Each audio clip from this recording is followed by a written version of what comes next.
In the first week of November, Nepal was shaken by two deadly earthquakes within a span of just 3 days, resulted in the death of over 150 people, leaving thousands homeless in freezing conditions. This was the worst natural disasters causing loss of infrastructure and human lives in Nepal since the deadly earthquakes of 2015.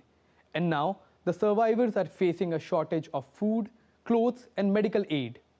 In this time of crisis, while India, as the first international responder, has provided significant aid to Nepal, the disaster has highlighted the need once again for a robust disaster relief framework at a global level to tackle such calamities. A powerful quake of 6.4 magnitude jolted western Nepal around midnight on November 3rd, impacting the districts of Jajarkot and Rukum West. It was the most devastating earthquake to hit the country in 8 years, killing at least 157 and injuring more than 300. Hundreds of houses were reduced to rubble within seconds, leaving thousands homeless. Just days after, another 5.2 magnitude earthquake hit Nepal on November the 7th, whose tremors were felt even in India's capital, New Delhi, more than 800 kilometers away. The injured in Nepal were rushed to nearby hospitals for treatment, where some were critical and required surgery, while others had bone fractures from building walls collapsing on top of them. Rescue operations continued for more than 48 hours to save lives. Survivors in the quake-stricken regions of Nepal are left with no or limited resources as buildings have collapsed or developed cracks, making them uninhabitable. People were seen climbing over piles of bricks, rocks and wood, which were once buildings in the village. Residents looked through debris, retrieving what was left, and mourned the loss of what the future holds for them. We have nothing left. Dust from the debris are entering into our noses and mouths. We can't see properly due to the dust. We have dust on our ears. What to do?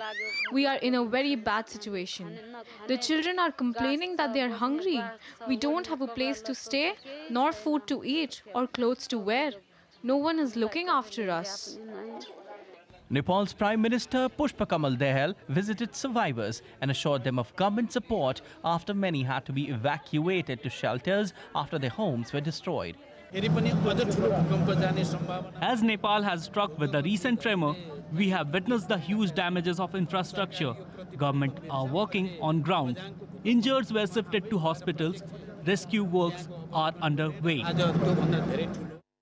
Indian Prime Minister Narendra Modi was among the first international leaders who expressed grief over the loss of lives and solidarity with the people of Nepal.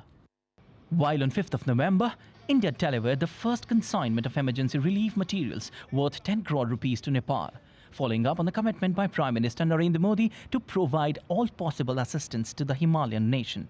Special aircraft of the Indian Air Force have transported multiple consignments of essential medical and hygiene supplies, tents, sleeping bags and blankets to the quake-hit nation. Meanwhile, Nepal is trying to get back on its feet.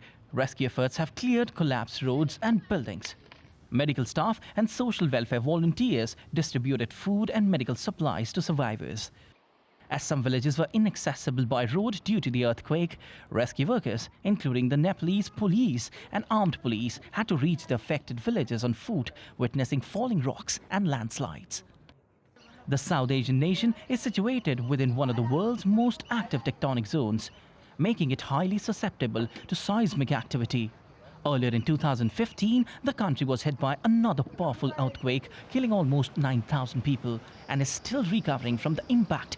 Due to frequency of such disasters, Nepal continues to remain among the lowest-ranked countries in South Asia in terms of human development. However, with recent strides despite the challenges, experts have estimated that Nepal will be graduating to developing country status in 2026.